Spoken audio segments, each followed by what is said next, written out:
अपने शपथ को ध्यात्वा, महाराजा दशरथ ने अपनी शपथ को ध्यान में लाकर, हा राम, हा शब्द दुख में निकलता है मुंह से, गहरी सांस निकलती है जो दुख वाली।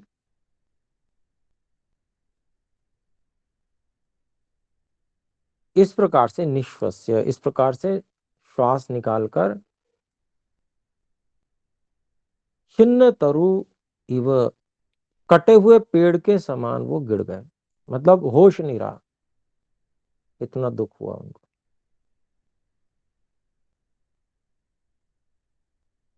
34वां श्लोक देखते हैं।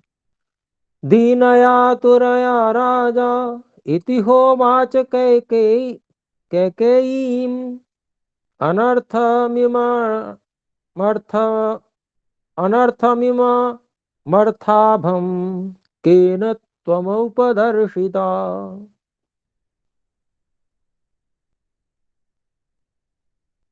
दीनया आतुरया राजा इति ह उवाच कैकेयीम् अनर्थम इमम अर्थ आभम केन त्वम उपदर्शिता।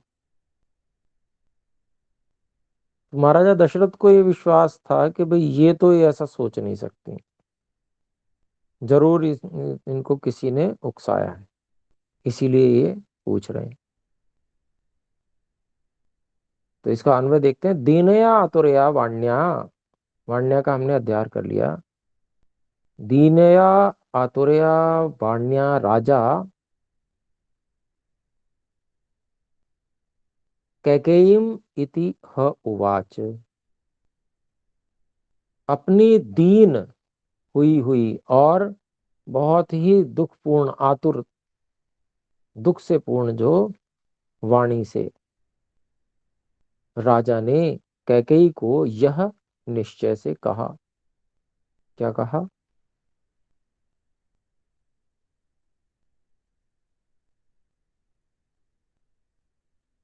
त्वम इमम अनर्थम अर्थ आभम केन उपदर्शिता।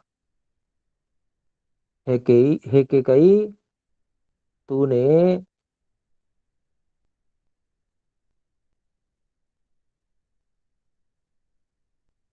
इस इमम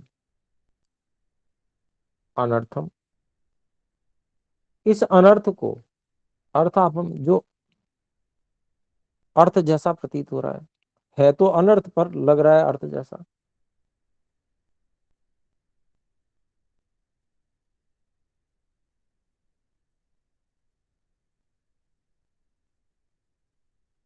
किसने दिखाया, किसके द्वारा दिखाया गया? तो ये प्रश्न किया महाराजा दशरथ ने कि हे कैकेयी, तुमको ये जो तुम्हें अच्छा प्रतीत हो रहा है, ऐसा अनर्थ किसने सुझाया? ये रास्ता किसने तुम्हें बताया, किसने दिखाया ये रास्ता? और फिर रोते रोते और बहुत दुखी होते हुए, दीन और कातर स्वर में अगला श्लोक महाराजा दशरथ कहते हैं। नृशंसे पाप संकल्पे क्षुद्रे दुष्कृतकारिणी किन्नु दुःखम, किन्नु दुःखमलीकं वा मयि रामे च पश्यसि। तो जब बहुत दुखी होता है व्यक्ति तो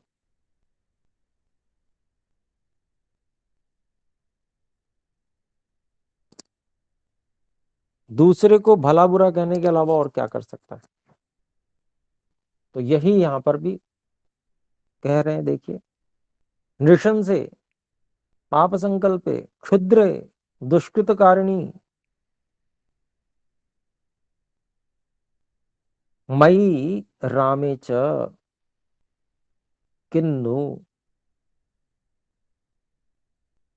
दुखम अलीकम वा पश्यसि।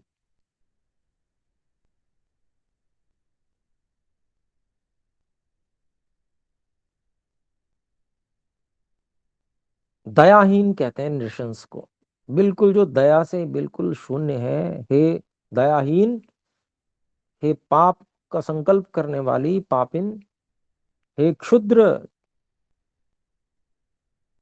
छोटे हृदय वाली, ओछे स्वभाव वाली, दुष्कृतकारिणी कुकर्म करने वाली, तुझे मुझ में और राम में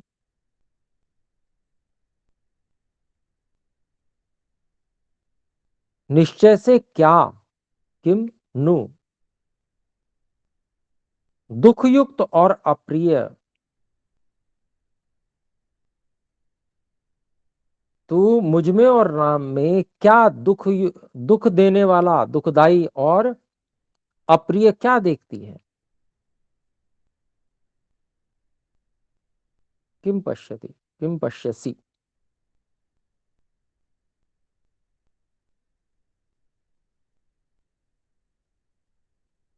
तो अभिप्राय वही हुआ कि भाई हमारे अंदर क्या ऐसा है, क्या ऐसा हमने तेरा अपराध किया, या तेरे प्रति हमने कितना क्या कुछ बुरा किया है ऐसा, मैंने और राम ने। जैसे कहते नहीं भाई, मैंने तेरा क्या बिगाड़ा था जो तूने ऐसा किया। तो इस प्रकार का वही वाली बात यहाँ पर महाराजा दशरथ कह रहे हैं। और संबोधन भी चार प्रकार का किया है, और सब बहुत बुरा। आइए आगे देखते हैं 36वां श्लोक।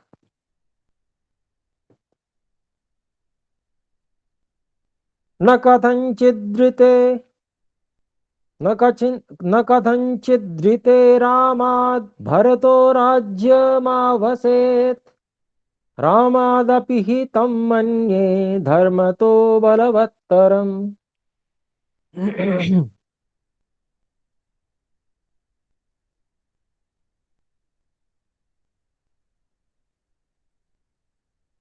इसमें हम इसको अलग अलग करते हैं। न कथम चित ऋते रामात् भरतः राज्यम आवसेत, रामाद अपि ही तम मन्ये धर्मतः बलवत्तरम। फिर एक बात जो बहुत सही बात महाराजा दशरथ यहाँ कह रहे हैं।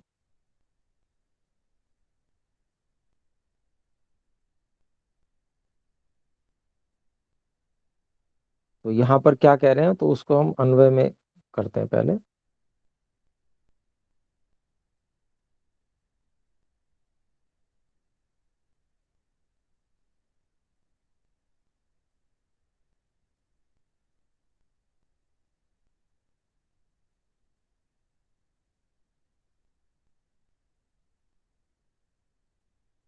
हाँ, तो इसमें हम देखते हैं ऋते रामात, ऋते रामात भरतः, या रामात ऋते भरतः कथमचित अपि न, कथमचित राज्यम न आवसेत। तो महाराजा दशरथ ये कहते हैं कि कई राम के बिना भरत, अर्थात राम को छोड़कर जो भरत है वो किसी भी प्रकार से राज्य को ग्रहण नहीं कर सकता। राज्यम आवसेत, राज्य को प्राप्त नहीं कर सकता वो। क्यों नहीं कर सकता, फिर आगे कहते हैं रामात अपि ही। तो ऐसे अन्वय कर लेते हैं, तम रामाद अपि ही धर्म तो बलवत्तरम मन्ये। महाराजा दशरथ कहते हैं कि कई मैं जो हूं, तम उस भरत को राम से भी अधिक धर्म के विषय में बलवत्तरम, अधिक बलवान मानता हूं। भरत कभी भी राज्य नहीं लेंगे। क्योंकि मैं भरत को धर्मात्मा, मैं राम से भी अधिक धर्मात्मा मानता हूं।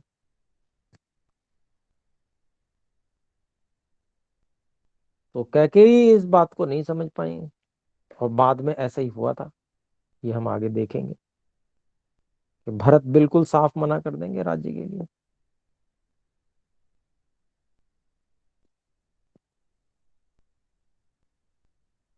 तो 36वां श्लोक हमने देखा।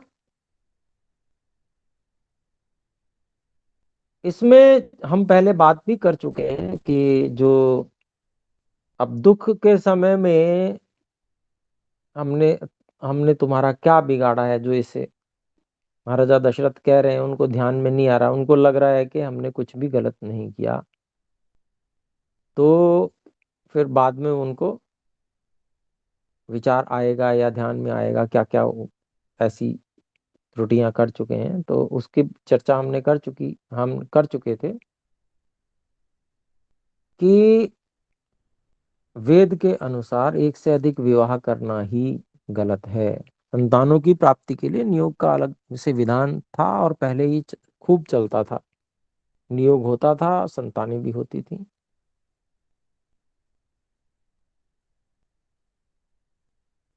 और वो मान्यता भी उनकी पूरी थी, कमी नहीं थी कोई। पूरा उसी पिता का या उसी माता का पुत्र ही उसे माना जाता था।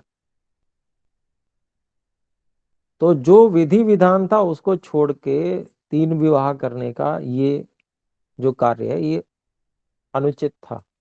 और उसका ही फल ये सारा इस रूप में आ रहा है कि जब पत्नियां अधिक होंगी तो उनमें एक स्वाभाविकता है, कुछ ना कुछ कहीं ना कहीं द्वेष भाव हो ही जाएगा। और उसी का कितना भी करके रख लें, लेकिन कोई ना कोई तो ऐसा मिल ही जाता है मंथरा जैसा। तो वही परिणाम वहां भुगतना पड़ा। तो अब हम देखते हैं 37वां श्लोक। किम माम वक्षन्ति राजानो नानादिभ्यः समागताः बालो बतायामैक्ष्वाकश्चिरं राज्यमकारयत्। किम माम वक्षन्ति राजानः नानादिभ्यः समागताः बालः बत अयम् ऐक्ष्वाकः। बालः बत अयम् ऐक्ष्वाकः चिरम राज्यम अकारयत्।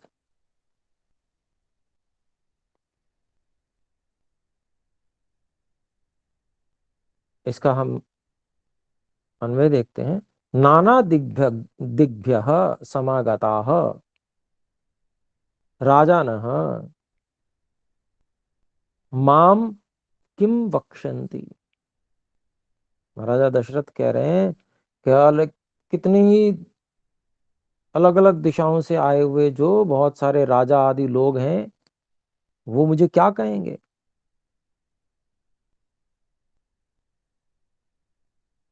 जो कहेंगे वो आगे कह रहे हैं, देखिए। और इसका अन्वय हम करते हैं। एक ऐक्ष्वाक, ऐक्ष्वाकः अयम, ऐक्ष्वाकः अयम बत बालः।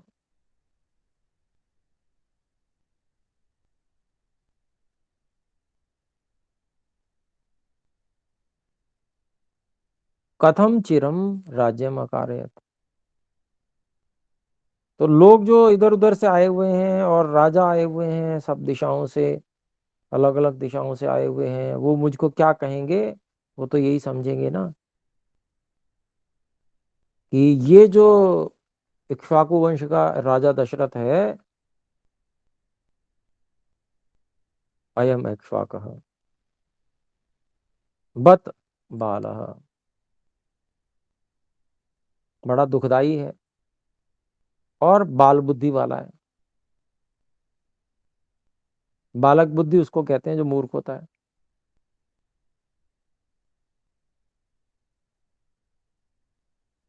जब ये ऐसा है तो कथम कैसे चिरम राज्य में कार्य, ये इतने लंबे समय तक राज्य कैसे कर लिया इसने, जब ये ऐसा है तो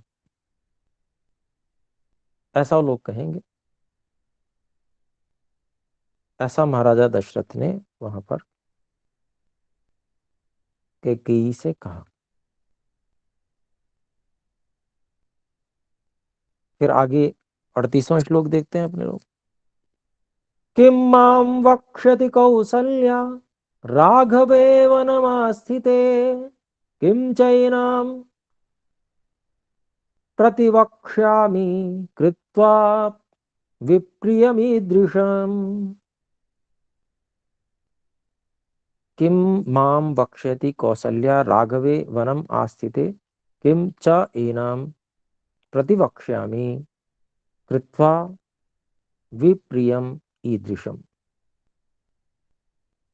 प्रिय, विप्रियम, प्रिय से जो विपरीत, अप्रिय, एक ही बात हुई। तो आइए इसका अन्वय करते हैं। तो राघवे वनम आस्थिते कौसल्या माम किम वक्ष्यति। राजा दशरथ कहते हैं कि हाय, अगर मैं राम को वन भेज दूंगा तो कौशल्या मुझे क्या कहेगी। फिर आगे कहते हैं ईदृशम विप्रियम कृत्वा एनाम च किम प्रतिवक्ष्यामि। तो कहते हैं इस प्रकार का इतना अप्रिय कार्य करके मैं इस कौशल्या को क्या जवाब दूंगा, प्रतिवक्ष्यामि क्या उत्तर दूंगा मैं।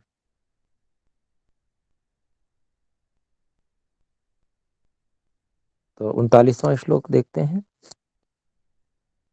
यदा यदा च कौसल्या दासीवच्च सखीव च भार्यावद्भगिनीवच्च मातृवच्चोपतिष्ठति।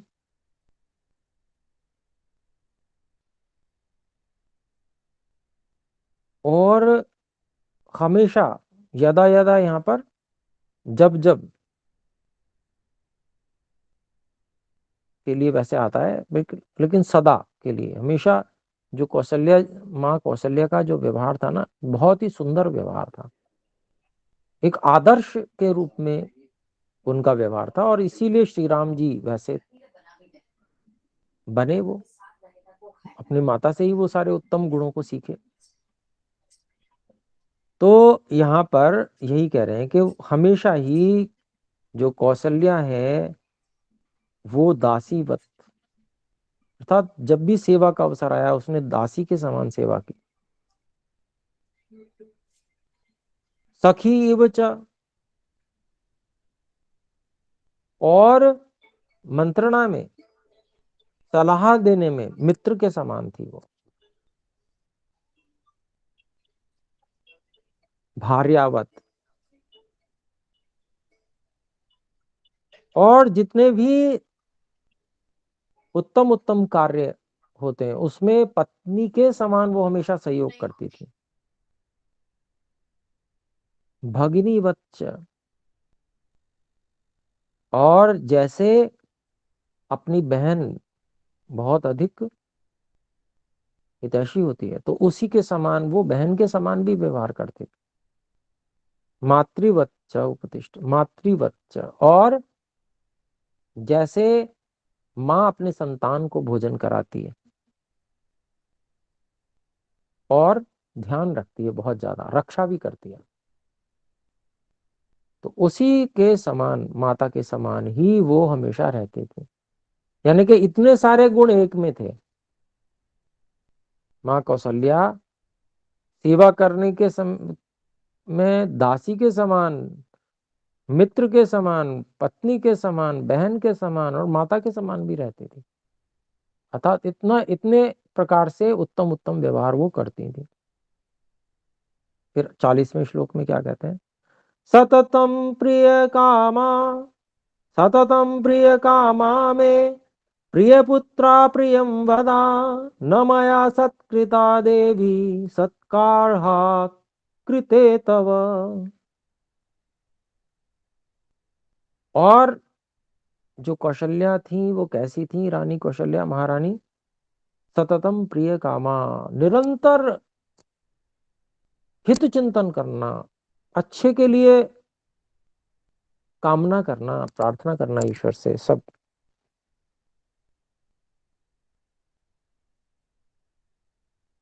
अर्थात महाराजा दशरथ के लिए हमेशा प्रिय की कामना करती थी। प्रिय पुत्रा, और पुत्रों से प्रेम पूर्ण व्यवहार करने वाली थी। मतलब उनका वर्णन कर रहे हैं उस समय याद करके। जो अधिक अच्छा होता है उस वो याद आता है ना बुरे समय में, तो इसीलिए वो याद आ रही हैं। वो सभी पुत्रों को बहुत अधिक प्रेम देती हैं, प्रियम वदा, और हमेशा मीठी वाणी बोलती हैं। प्रिय बोलती हैं, अच्छा लगने वाला बोलती हैं। तो हे देवी कैकेयी, तव कृते, केवल तेरे कारण से ही सत्कार सत्कार अर्हा, जो ऐसे सत्कार करने योग्य ऐसी मेरी महारानी कौशल्या थी, उनको तेरे कारण से ही मैंने न मया सत्कृता, उसका मैंने सत्कार भी नहीं किया। कि तुझे बुरा लग जाएगा, तुझे खुश करने के लिए जितना सत्कार जैसा उसका होना चाहिए था महारानी कौशल्या का, उतना सत्कार भी मैंने उसका नहीं किया।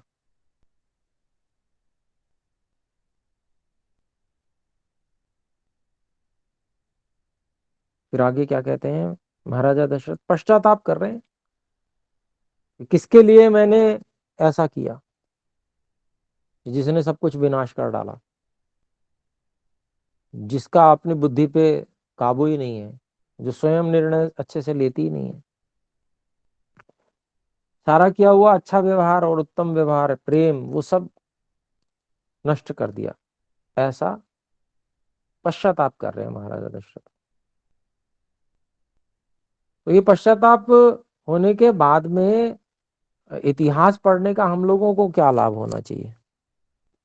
तो हम लोगों को यही तो लाभ होना चाहिए कि भाई एक पत्नी व्रत रहो, बाकी सारी स्त्रियां जो भी हो संसार की, उन सबको माता के समान, बहन के समान, बेटी के समान देखें।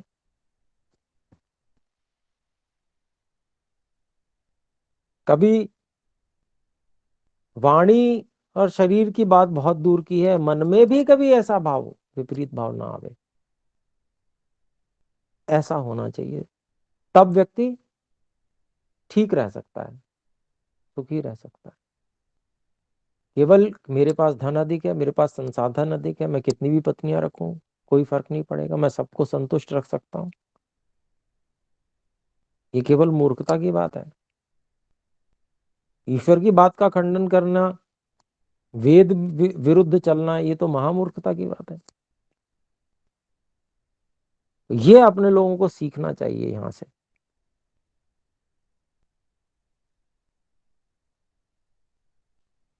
कि व्यक्ति जो वेद अनुकूल नहीं चलता है, वेद विरुद्ध कुछ भी कर लेता है, हालांकि बहुत कुछ वेद विरुद्ध नहीं किया, छोटा सा ही किया, लेकिन उसका फल कितना भयानक भुगतना पड़ा।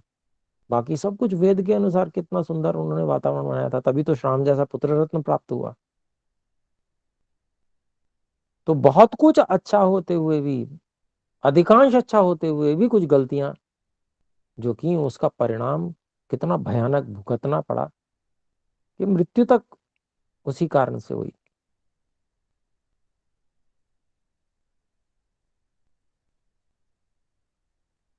व्यक्ति वेद में और सब जगह केवल पत्नी आजीवन एक ही रहेगी, चाहे यदि वो मृत्यु को भी प्राप्त हो जाती है, व्यक्ति विधुर भी हो जाता है, तो भी पत्नी का नाम वही चलेगा, भले नियोग से संतान प्राप्त कर ले।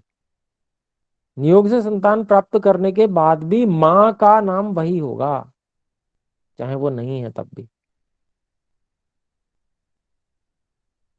पाल ले संतानों को, लेकिन मां वही रहेगी, मां नहीं बदलेगी।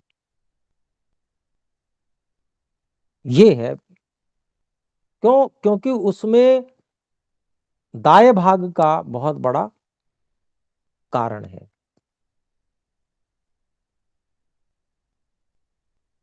दाय भाग का अभिप्राय जो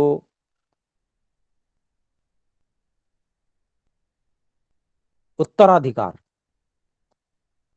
की समस्या है। एक पत्नी से एक मां के जो भी संतानें होंगी, वहां पर कोई समस्या नहीं है उत्तराधिकार की, वो बंट जाएगा, या जो बड़ा होगा उसको उत्तराधिकार मिलेगा, वो सबका ध्यान रखेगा, बाकी सबका।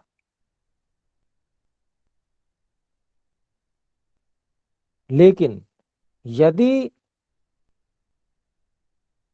कई मां हो गई जैसे यहां पर है, फिर यही होना है जो यहां पर किसी न किसी का, किसी की भी बुद्धि खराब हो सकती है, कब हो जाए। यहाँ तो इतनी सुंदर व्यवस्थाएं थी, सब कुछ था इतने अच्छे से, बाकी सब कुछ तो वेद के अनुसार ही चल रहा था, परंतु फिर भी एक जो त्रुटि की थी उसके कारण से बुद्धि एक की बिगड़ गई और सब कुछ, कितना महाविनाश हुआ, महाराजा दशरथ का प्राणांत हो गया। तो अभिप्राय क्या है कि अभिप्राय यही है कि वेद के आदेश के अनुसार 100% चले तभी व्यक्ति सुखी रह सकता है, क्योंकि बुद्धि तो वैसे कभी भी किसी की भी बिगड़ सकती है। इसलिए जीवन रहते संभावना तो दुख की है ही है, और पूरी तरह से सुखी होना है तो फिर संसार नहीं है आपके लिए, फिर आपको मुक्ति में जाना चाहिए। संसार में जब आए हैं तो कुछ ना कुछ दुख तो रहेगा, लेकिन अधिकतम सुख ईश्वर के बताए मार्ग पर चलने से हो सकता है। तो ये बातें यहां पर आई, 40वें श्लोक तक हमने पढ़ा, और 41वें श्लोक से हम अगली कक्षा में पढ़ेंगे, समय कुछ अधिक हो गया। आइए एक बार ओम का उच्चारण करते हैं।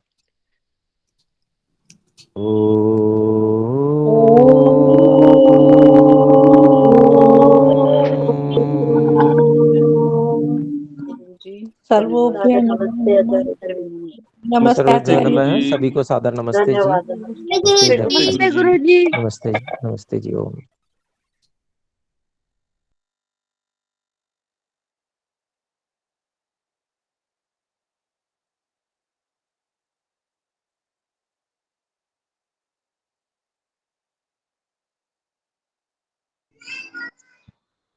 नमस्ते आचार्य जी।